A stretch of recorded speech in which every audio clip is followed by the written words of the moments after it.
Football প্রেমীদের জন্য দারুণ এক খবর সামনে এসেছে। সাম্প্রতিক বিভিন্ন আন্তর্জাতিক প্রতিবেদনে জানা গেছে ব্রাজিল ফুটবল ফেডারেশন সিবিএফ ভারতের মাটিতে একটি আন্তর্জাতিক প্রীতি ম্যাচ আয়োজনের বিষয়ে উন্নত পর্যবেক্ষণের জন্য আলোচনা চালাচ্ছে।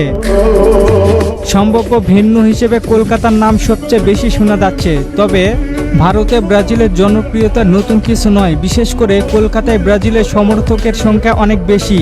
2026 বিশ্বকাপ চলাকালীন ভারত জুড়ে ব্রাজিলের জার্সি পরে হাজার হাজার সমর্থকের ছবি ও ভিডিও সামাজিক মাধ্যমে ভাইরাল হয়। সেই বিশাল সমর্থকই সিবিএফকে ভারতে একটি প্রীতি ম্যাচ আয়োজনের বিষয়ে আগ্রহী করে তোলে বলে বিভিন্ন প্রতিবেদনে উল্লেখ করা হয়েছে। জানা গিয়েছে, সেপ্টেম্বর শেষ সপ্তাহে অস্ট্রেলিয়ার বিপক্ষে ব্রাজিলের 2টি প্রীতি ম্যাচ ইতিমধ্যেই নির্ধারিত রয়েছে। এরপরে অক্টোবরের শুরুতে এশিয়ায় আরও একটি ম্যাচ খেলতে চায় ব্রাজিল। সেই ম্যাচটি ভারতের কলকাতায় আয়োজনের সম্ভাবনায় সবচেয়ে এখন বেশি। তবে যদি এই সফর চূড়ান্ত হয় তাহলে এটি হবে ভারতের ফুটবলের জন্য একটি ঐতিহাসিক মুহূর্ত।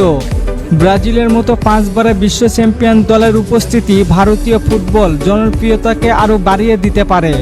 স্টেডিয়ামে হাজার হাজার সমর্থকের উপস্থিতি আন্তর্জাতিক সম্প্রচার এবং বিশ্বজুড়ে আলোচনার কেন্দ্রবিন্দুতে চলে আসতে পারে কলকাতা।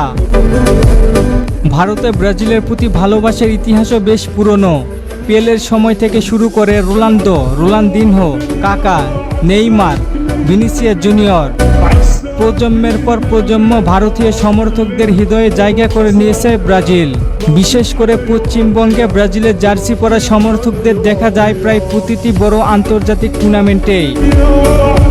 যদি ম্যাচটি কলকাতায় হয় তাহলে এটি শুধু একটি প্রীতি ম্যাচই হবে না, বরং দক্ষিণ এশিয়ায় ব্রাজিল ফুটবলের জনপ্রিয়তার একটি বড় উদযাপন হয়ে উঠতে পারে। তবে আনুষ্ঠানিক ঘোষণা না আসা পর্যন্ত ব্রাজিল বনাম ভারত নিশ্চিত বলে সম্প্রচার করা উচিত নয় আমাদের। আমি নিউজ হাতে পেয়েছি তাই জানিয়ে দিলাম আপনাদের। বিশেষ করে ভারত থেকে আমার ভিডিও দেখার কারণে এই নিউজটি আমি আগ্রাম দিয়ে রাখলাম তাদেরকে। ব্রাজিল বনাম ভারতের ম্যাচটি হলে কলকাতা থেকে কারা কারা দেখতে আসবেন জানিয়ে দিন কমেন্ট করে। আর ফুটবলকে নিয়ে নতুন কোনো প্রশ্ন থাকলে করতে পারেন, পরবর্তী ভিডিওতে রিপ্লাই করব। ধন্যবাদ।